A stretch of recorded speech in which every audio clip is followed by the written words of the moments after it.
की NIT राठोड कार्यकारी अधिकारी राठोड साहेब, त्यानंतर CA Deepali madam, Neelam madam, ह्याच प्रकारे आपला राठोड साहेबांचा ड्रायव्हर पिसे हे टोटल करप्टेडमध्ये आलेले. हे काय करतात, लोकांकडनं पैसे घेतात, त्यांचेच काम करून देतात. अन्यथा बाकीचं साधारण लोक गेले तर त्यांना टाळाटाळ करतात. त्यांना सांगतात की माझ्याकडे मूळधारिका आलेली नाही आहे, मूळधारिका आता आहे नाही, तुम्ही 8 दिवसांनी या, 15 दिवसांनी या, असं बरोबर पूर्ण वर्ष लांबवतात. त्या संदर्भात आम्ही एकदा राठोड साहेबांना सुद्धा कंप्लेंट केली, पण राठोड साहेब सुद्धा ॲक्शन घेत नाही.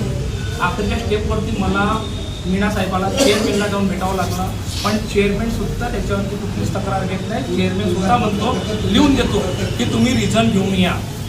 कागदावरती लिहून दिला जातो की तुम्ही राठोड साहेबाकडे जा, हा लेआउट कुठल्या आरक्षितमध्ये आहे, तुमच्याकडनं रिजन आणा. म्हणजे चेअरमॅनलाही माहीत नाही आहे की तो लेआउट कुठल्या आरक्षणामध्ये आहे. म्हणजे राठोड साहेब रिजन आरक्षित टाकून राहिले त्याच्याबरोबर. हां, एखाद्या फाईलवर जर काम करायचं आहे तर दीपाली मॅडम म्हणते ही मूळ तारीख माझ्याकडे आलेलीच नाही आहे. 2025ला अप्लिकेशन करायचं, 2026पर्यंत तुझ्याकडे मूळ तारीख येतच नाही. याचा अर्थ असा आहे की तिनं आजपर्यंत त्या लेआउटकडे ढुकून सुद्धा नाही पाहिलं आणि त्या लेआउटवर काम सुद्धा नाही केलं. प्रायव्हेट आहे. तो कॉन्ट्रॅक्ट बेसिसवरती आहे, प्रायव्हेट आहे. जो 10 वर्षापासून एकाच व्यक्तीचा ड्रायव्हर आहे राठोड साहेबांचा. आणि तुम्ही त्यांचं रिलेशन दीपाली मॅडम सोबत सांगितलं. दीपाली मॅडमचं हजबंड आहे. आता मागण्या काय? आता मागण्या हेच आहे की जेवढ्यांना तिने आरोप लावले त्यांच्यावर प्रशासकीय चौकशी बसवून त्यांना सस्पेंड करावं.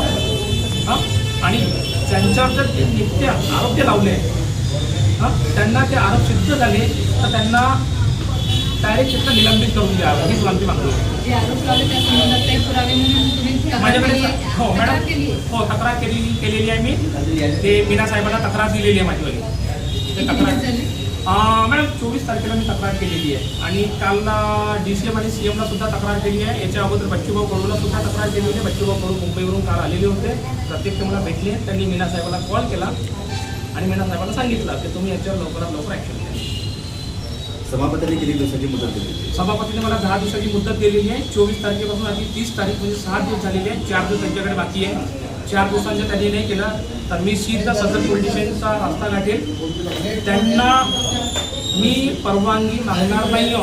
मी बाबासाहेबांचा लेकरू शिवाजी महाराजांच्या छत्रछायामध्ये बांधलेला आहो. मी त्यांना परवानगी मागायला जाणार नाही हो. त्यांना फक्त इंटिमेशन द्यायला जाणार आहो. तुम्ही ह्या तारखेला इथे धरणे आंदोलन करता आणि धरणे आंदोलन माझे NITच्या पटांगणावरच राहणार.